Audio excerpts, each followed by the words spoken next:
అక్కడ night halt ఉండి ఉదయాన్నే శ్రీ శ్రీ శ్రీ వెంకటేశ్వర స్వామిని దర్శించుకోవాలనేటువంటి ఒక ప్రోగ్రాంలో ఈరోజు బయలుదేరుతున్న సందర్భంలో పురస్కరించుకొని రాష్ట్రంలో ఒక విచిత్రమైన పరిస్థితులను ఈ ప్రభుత్వం క్రియేట్ చేసేటటువంటి దీనస్థితికి దిగజారిపోయింది. ఒక మాజీ ముఖ్యమంత్రి దైవ దర్శనానికి వెళ్తున్నారని ప్రకటించిన తర్వాత రాష్ట్ర వ్యాప్తంగా ప్రకంపనలు సృష్టించాలనేటువంటి ఒక దురుద్దేశంతో అనేక రకాలైనటువంటి విషపూరితమైన ప్రచారాలు చేయడంతో పాటు అశాంతిని క్రియేట్ చేయాలనేటువంటి ఒక దుర్బుద్ధితో ఇవాళ రాష్ట్ర ప్రభుత్వమే పనిచేయటం, ఆ రాష్ట్ర ప్రభుత్వంలో ఉన్నటువంటి 3 పార్టీలు కూటమి ఇదే విధంగా ప్రవర్తన చేయడం చాలా దురదృష్టకరం. తిరుమలలో జనసేన వారు అసలు మాజీ ముఖ్యమంత్రి ఎలా వస్తాడు, ఎలా దర్శనం చేసుకుంటాడు చూస్తామనేటువంటి మాట. భారతీయ జనతా పార్టీకి సంబంధించిన వారు హైదరాబాద్ నుంచి కూడా వచ్చి ఇక్కడే కూర్చొని జగన్మోహన్ రెడ్డి గారిని మేము అడ్డుకుంటాం, కొండ మీదకి ఎలా వెళ్తాడు అనేటువంటి మాట. తెలుగుదేశం మాట కూడా ఇదే మాట, అక్కడ ఉన్నటువంటి నాయకులు. ఇక చూస్తే పోలీసు వారు ఏంటంటే, జనరల్గా నేను ఎప్పుడూ ఇంత విచిత్రమైనటువంటి పరిస్థితిని నేను తిరుమలలో చూడలా, రాష్ట్ర వ్యాప్తంగా కూడా చూడలా. ఏదైనా ఒక ఆందోళన జరుగుతున్నప్పుడు ఆ ఆందోళనని కట్టడి చేయడం కోసం నోటీసులు ఇస్తారు. ఇక్కడ ఆందోళన ఏముంది? జగన్మోహన్ రెడ్డి గారు దైవ దర్శనానికి వెళ్తున్నాడు, ఆయన కూడా ఒక 6-7 కలిసి వెళ్తున్నారు. It is an official announcement.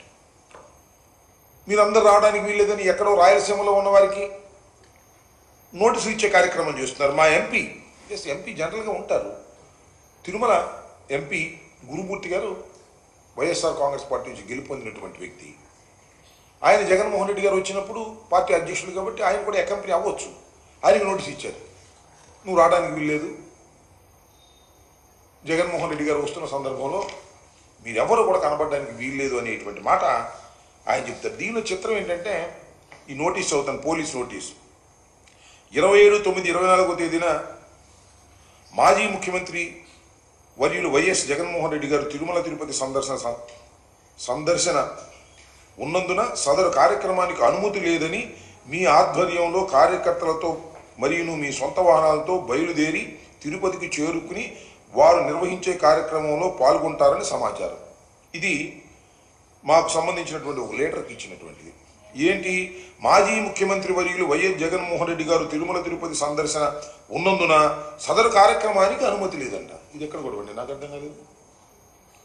Shri Shri Shri Shri Shri Venkateswara స్వామిని మాజీ ముఖ్యమంత్రి గారు సందర్శించడానికి ఎవరి అనుమతి కావాలి? పోలీసు వారి అనుమతి కావాలా? నేను తిరుపతి వెళ్ళాలనుకున్నాను, ఎవరి అనుమతి కావాలి? నా మనసు అనుమతి కావాలి, భగవంతుడు అనుమతి కావాలి.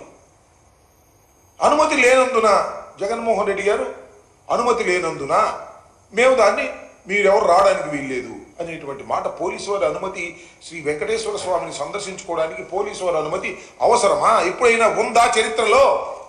చాలా దుర్మార్గమైనటువంటి మాటలు మాట్లాడుతున్నారని మనం చేస్తున్నాం. మొన్నటిదాకానేమో లడ్డూ తయారీ నెయ్యిలో జంతువులు కొవ్వు కలిసిందని ప్రచారం. నిరూపించండి అంటే సిట్ వేస్తాం, స్టాండ్ వేస్తామని ఎవరిని వేశారు, వాళ్ళకి కావాల్సిన వాళ్ళని. ఆల్రెడీ రిపోర్ట్ అంతా తయారు చేసుకుంటారు లోకేష్, కింద సంతకం పెట్టే కార్యక్రమం. ఇవాళ జగన్మోహన్ రెడ్డి గారు దైవ దర్శనానికి వెళుతున్నాను అంటే డిక్లరేషన్ ఇస్తారు ఎవరా? డిక్లరేషన్ ఇవ్వకపోతే వెళ్ళనీయం. ముఖ్యమంత్రి గారు మాట్లాడుతున్నాడు, రాష్ట్ర ముఖ్యమంత్రి డిక్లరేషన్ ఇవ్వాలని.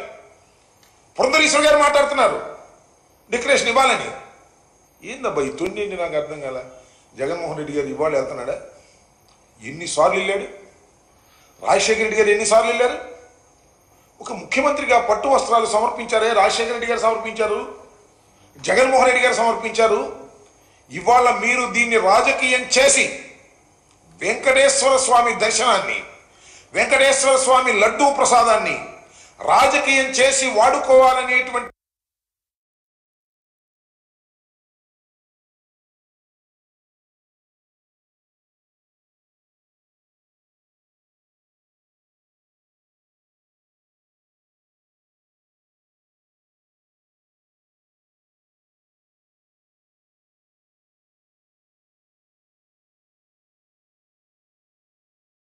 ఆ రోజు రాని వివాదం వాళ్ళు ఎందుకు వస్తుంది?